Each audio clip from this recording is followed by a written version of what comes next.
এত বেঈমান তুমি আমার জানা ছিল না।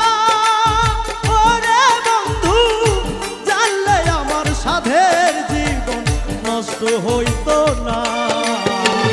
অতি যতন করে দুঃখ দিলে মরে,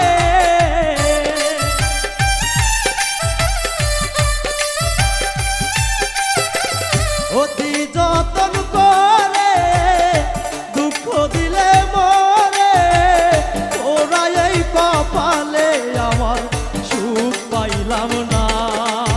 ওরে বন্ধু, কি কারণে প্রেমের নামে করলে ছলো